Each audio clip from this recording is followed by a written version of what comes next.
Ya estamos con la congresista Diana González, parlamentaria de Avanza País, integrante también de la Comisión de Energía y Minas, para hablar sobre el Reinfo.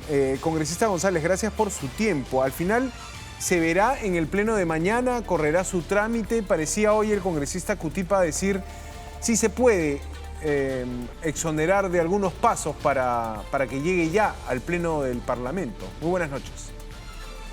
Buenas noches, Santiago. Gracias a ti por el espacio. Bueno, creo que muchos de mis colegas congresistas están haciendo esfuerzos múltiples para que esto se pueda debatir el día de mañana en el Pleno. Entiendo que tanto el congresista Guido como el congresista Sánchez han enviado también oficios solicitando acta virtual, porque aquí no les importa el plazo de publicación, no les importa absolutamente nada, quieren llegar como sea al Pleno.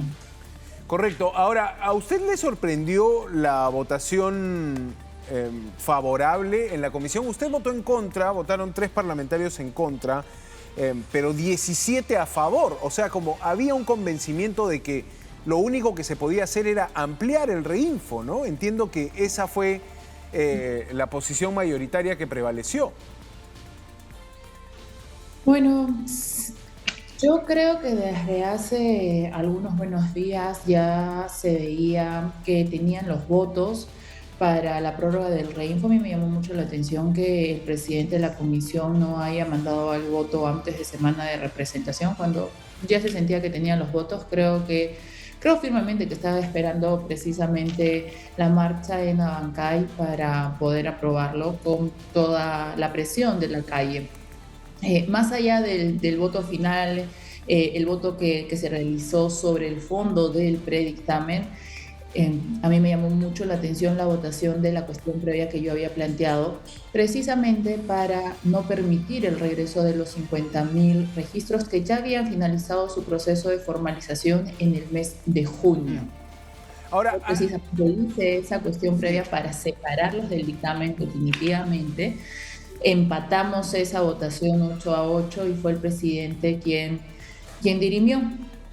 claro, porque pienso que ahí la polémica también se centró en lo que comentaron después algunos congresistas, como diciendo no va a darse esta reincorporación de los reinfos ya purgados, ¿no? Al final, ¿en qué va a quedar? Porque la ley sí hablaba de suspender las exclusiones. De suspender las exclusiones, de regresar los 50.000 y de la prórroga de los 3 años. Esos 3 ítems son los que hemos discutido el día de ayer. Precisamente como te comentaba, mi cuestión previa era para que estos 50.000 no regresen al registro. Y ojo, esto sustentado en una valiosa información que me dio el superintendente de SUNAT la semana pasada, donde se demostraba con datos, evidencia estadística, que los 30.000 que hoy merecen toda nuestra atención, que siguen en carrera para lograr la formalización minera, tributan muchísimo más que los 80.000 del año pasado. Son más de 600 millones.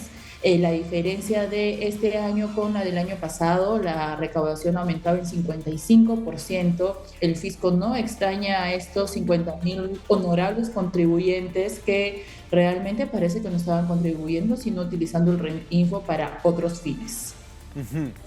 Claro, entre los que se mencionaba incluso el lavado de activos, ¿no? El lavado de oro obtenido de manera ilegal. Quien tiene Reinfo puede facturar la venta de oro, y los números macro te decían que se estaba facturando más oro del que se producía, es decir, se estaba blanqueando oro, ¿no?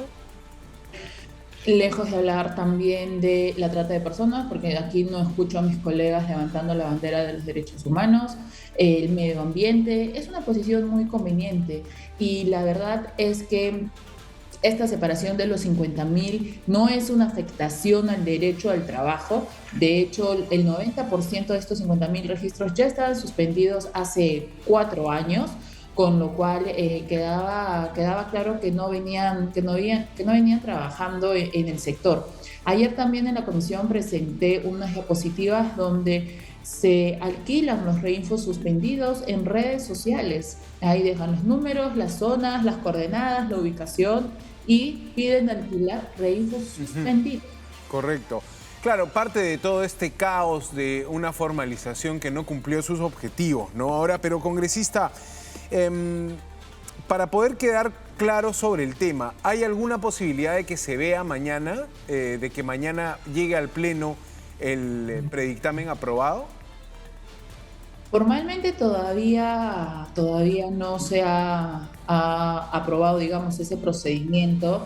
Realmente no me sorprendería que se discuta en el pleno de mañana. Yo apelaría a que se respete el plazo de publicación, que todos puedan tener acceso al último dictamen que hemos aprobado. Hubo algunas incorporaciones, aportaciones para este último texto que finalmente no se entendió bien qué es lo que se estaba votando. El presidente dijo que se iba al voto con cargo a redacción, por ahí el secretario técnico precisó algunos aportes, luego surgieron otros y en la desesperación de mandarlo al voto, los congresistas, algunos colegas mencionaron que por último en el pleno se podía presentar un texto sustitutorio.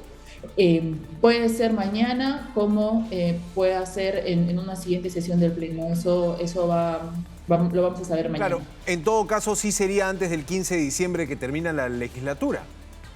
Sí, por supuesto. De hecho, esto han corrido con los plazos en estas últimas semanas de la legislatura. Yo siempre he reclamado desde el día 1 que se discuta la ley MAPE.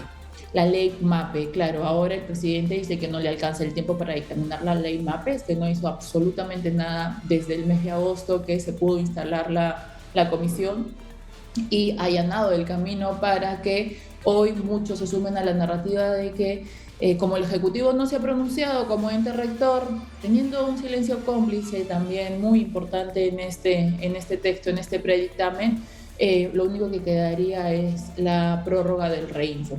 Entonces tiene mucho sentido que ahora sí pretendan ponerse al día con algunos pendientes que puedan tener y que se apruebe esta prórroga antes del vencimiento del 31 de diciembre.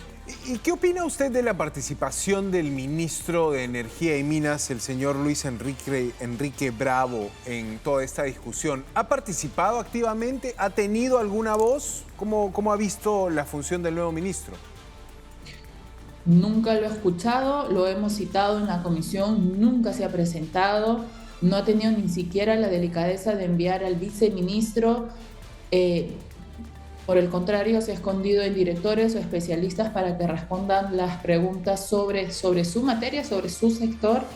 Ha sido un silencio muy preocupante el del señor ministro de Energía y Minas. Y no es excusa que sea un nuevo ministro, que tenga 5 semanas en la cartera, porque sabía perfectamente a lo que se estaba metiendo antes de asumirlo. ¿Y a qué se podría atribuir, digamos, ese silencio? Creo que aquí la última palabra la va a tener el Ejecutivo, si observo promulga la norma, pero sobre todo el presidente José Gerí. No sabemos cuál es la verdadera posición del presidente. Por un lado, el señor Premier se ha pronunciado en contra de la inclusión del regreso de estos 50.000 registros, sin embargo, la bancada oficialista de Somos Perú del presidente Gerí vota a favor de la prórroga y a favor de la incorporación de los 50.000 mineros hoy ilegales. Le quiero leer una declaración de Máximo Franco Becker, a ver, y usted me dice qué opina. Dice: nosotros trabajamos en denuncios de terceros. ¿Cómo me voy a formalizar en un denuncio que no es mío? Tiene que haber una ley. ¿Qué dirá esa ley? Son ellos, los inteligentes del Perú, que la hagan, refiriéndose a los congresistas. Pero hablando de denuncios mineros, el denuncio es ese petitorio que después se convierte en una concesión minera, ¿no? ¿Qué le parece esa declaración? ¿O cómo ve esa mirada que parece poner el dirigente de Confemín en el tema de las concesiones mineras? Me parece llamativo que el señor diga que tenga más de 30, 33 o 36 años trabajando en este sector y que siempre quiera permanecer pequeño, que no quiera crecer. Aquí hablamos de un enanismo tributario también, me lo explicaban en SUNAT, porque Todo peruano tiene deseo de seguir creciendo, de seguir mejorando, de poder alcanzar nuevos objetivos. Sin embargo, este señor con tantos años en el sector siempre quiere permanecer pequeño y mejor aún si existe el Reinfo como amparo legal para que continúe por todo el territorio nacional sin ningún tipo de fiscalización, sin interdicciones. O sea, usted dice que se beneficia de la informalidad, Máximo Franco. ¿Se beneficia del Reinfo? Sí, por supuesto. ¿Quieren un Reinfo para toda la vida? Sí. Yo los he atendido en mi oficina. El señor Becker ha estado en mi oficina el 15 de febrero del año pasado.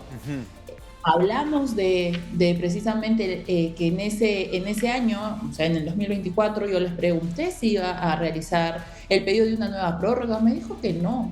Y el 31 de octubre del año pasado me pidió una reunión y me presentó una hoja con un pedido de prórroga por 5 años más, que se condice perfectamente con el pedido del congresista Bellido por una prórroga de 4 años. Por supuesto que en ese momento, mirándole a los ojos, le dije, señor Becker, usted tuvo un compromiso conmigo, usted me dio su palabra, y esa es la palabra que yo le di a mi bancada Avanza País. Yo no puedo apoyar esta nueva prórroga de 5 años. Desde ahí no hemos tenido contacto más que lo que ha sucedido en la avenida bancaria. Claro, y si la gente quiere entender, digamos, cuál puede ser la solución a la eterna formalización minera, alguien diría una ley MAPE, pero ¿qué ingrediente tiene esa ley MAPE que corrige esta situación? Sí, la ley MAPE, de hecho, ha debido ser el debate de esta legislatura. Cuando nosotros fuimos convocados por PCM, liderado por el ex premier Arana con el ex ministro Montero, yo sinceramente creí también que la mayor preocupación de los señores mineros era el contrato. Grande fue mi sorpresa cuando su mayor preocupación no fue el contrato, fue la autorización para utilizar explosivos. Fue por eso que patearon el tablero y se retiraron de las reuniones. Ellos querían derogar el decreto supremo porque estaban muy preocupados con los 90 días que indicaba una de las disposiciones de este decreto supremo para el inicio del trámite de la autorización para los explosivos.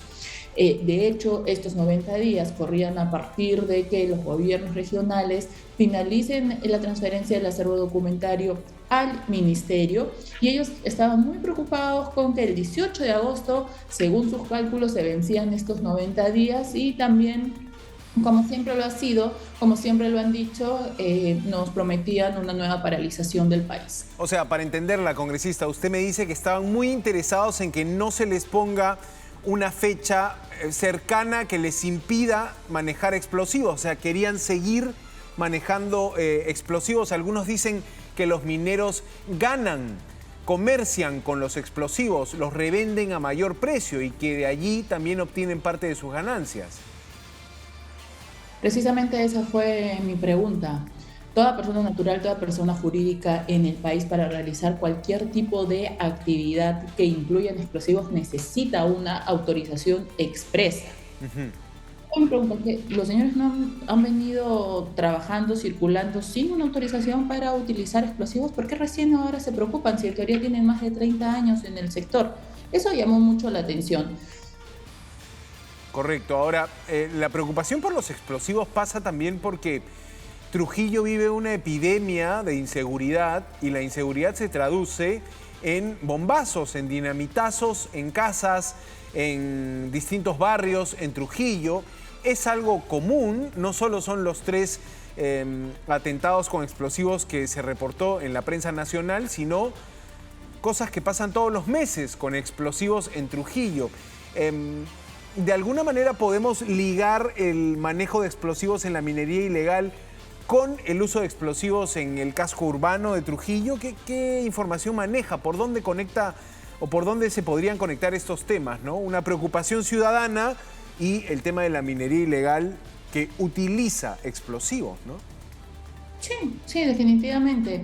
Y es precisamente el Reinfo un amparo legal para que estos señores sigan recorriendo todo el territorio nacional con explosivos, que es parte de lo que ellos manejan, sin fiscalización, sin interdicciones. Y este texto es impunidad, ilegalidad y retroceso. Esas son las tres palabras que definen el texto que se ha aprobado.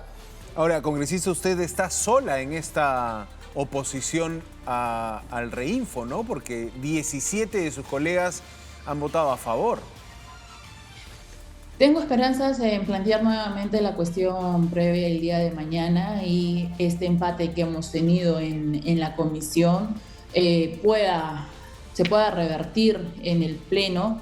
Creo que es importante mantener a los 50 mineros ilegales fuera, donde realmente pertenecen, y esperemos que mañana no exista ningún tipo de error técnico, sino mucha reflexión y que finalmente podamos tener una votación favorable respecto a esta separación de los 50.000 ilegales. O sea, ¿usted plantearía que el padrón quede con los 31.000 inscritos que hay hasta el momento y ya que no regresen los 50.000 que fueron purgados en el gobierno de Dina Boluarte? Los 50.000 que finalizaron su proceso de formalización minera en el mes de junio. Ojo, como repito, son reifos que venían suspendidos hace más de 4 años. Y aquí mucho se habla de pobrecitos porque no los dejan trabajar. Ojo que el reinfo nació como una opción temporal, como una herramienta temporal. Ha sido una herramienta fracasada que intenta perpetuarse en la historia del país. Existe un procedimiento ordinario para estos señores, pero es sumamente cómodo intentar mantener el reinfo. Ahora, solo para darte un ejemplo, Santiago, el señor Becker al día de hoy es un minero informal. Él no está dentro de los 50.000 ilegales al día de hoy. Y nuevamente, los más de 30.000 registros han debido ser la verdadera motivación y preocupación de esta comisión, de esta presidencia del congresista Cutipa, de la bancada Juntos por el Perú, que coincidentemente lleva en sus filas al expresidente Pedro Castillo. Entonces, estas cosas no son coincidencia y nuevamente, el reinfo ha funcionado, como ellos mismos lo aceptan y lo dicen, como un amparo legal. Y como ellos mismos lo han dicho sin ningún temor, con reinfo, sin reinfo, van a seguir operando. Ahora, congresista, solo quiero terminar recordando que usted está con el plan de postular a la reelección para diputados, ¿no? Como parte de Avanza País. ¿Ya se decidió por ir a la reelección, congresista? Como siempre lo he dicho, Santiago, a mí me encanta mi trabajo, me apasiona lo que hago.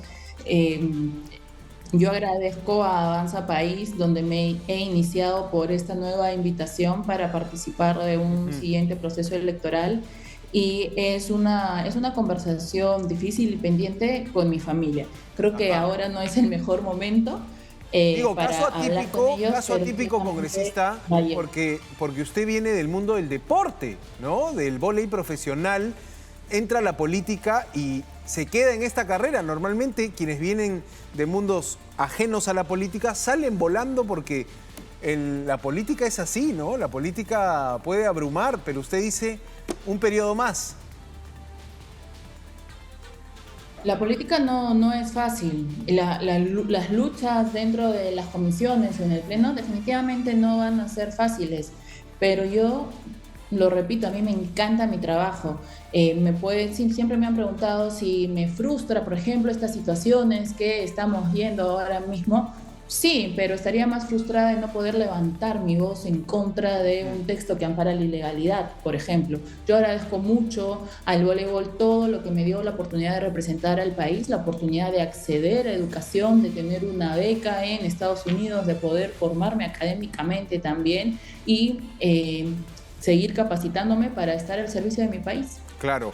Ahora, dependerá también de cómo vaya la presidencial en esa primera vuelta para ver cuántos congresistas de Avanza País entran al Parlamento, ¿no? Allí el candidato Philip Butters todavía parece no levantar en las encuestas, ¿no? Todavía está con un dígito, algo tímido. ¿Qué opina de la apuesta de su partido para la presidencia?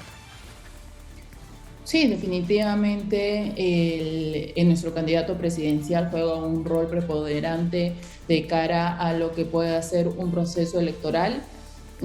Como lo he dicho antes, Philip Butters puede ser una figura polémica, pero es una persona que dice la verdad y hoy eso tiene muchísimo valor. Le agradezco mucho, congresista Diana González.